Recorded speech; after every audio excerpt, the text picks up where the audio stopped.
I do not say this lightly, and I do not say it to stir the pot. I am not one of these media hysterical lunatics that just says things to get clicks.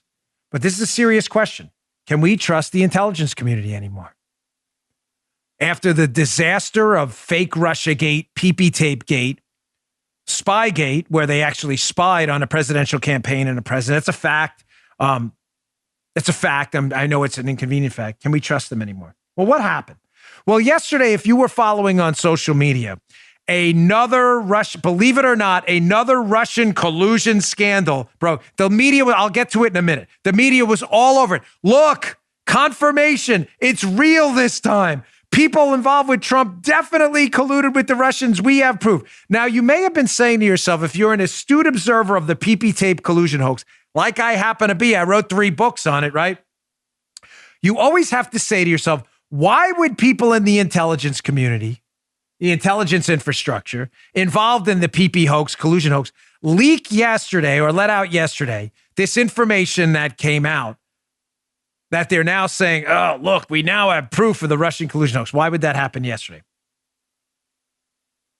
Maybe because their other Russian collusion, fantasy Russian bounty hoax fell apart and they needed to save face and replace it with another fake story. Watch, here's what I mean. So yesterday we found out that, do you remember this scandal? Again, showing you how the media is a total joke. The Russians put bounties on American troops in Afghanistan scandal. Do you remember this?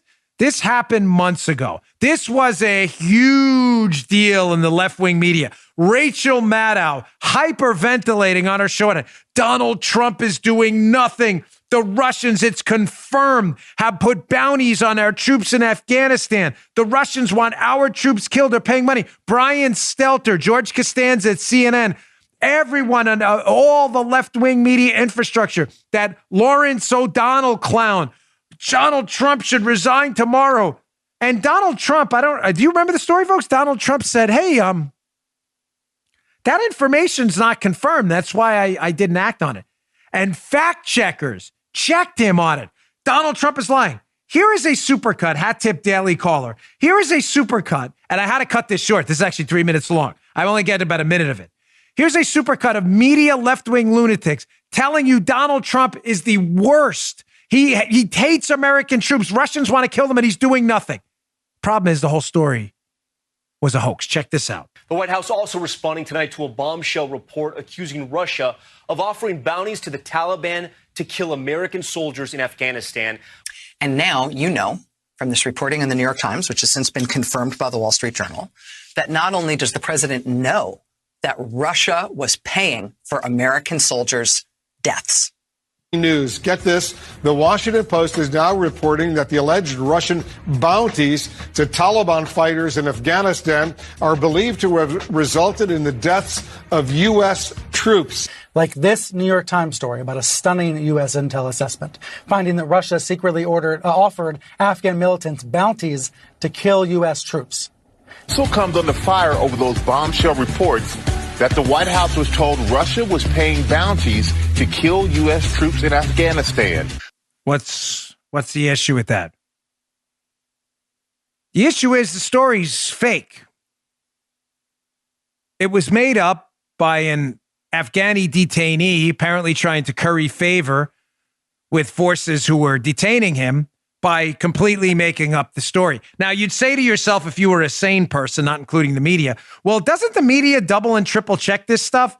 Apparently not when it involves Donald Trump, at least. Not only did they not figure out that this story was a hoax by actually checking it, they just took the intel community, many of whom hated Donald Trump's word for it, that this, in fact, happened when it was a hoax. Now, you may say, okay, it was, CNN in that clip. We heard Brian Stelter, Wolf Blitzer, NBC News, Rachel Maddow. It was just limited there, right? They were the only ones that promoted this Russian bounties on American troops hoax. No, here's a tweet from Charlie Savage. I believe he's a New York Times author. He says, exclusive, a Russian spy unit secretly offered bounties to militants in Afghanistan for killing American troops. U.S. intel officials found Trump and the White House have known for months, but not authorized any response. Story's fake.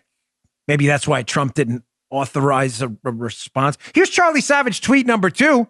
He says the Wall Street Journal and Washington Post have confirmed that reporting.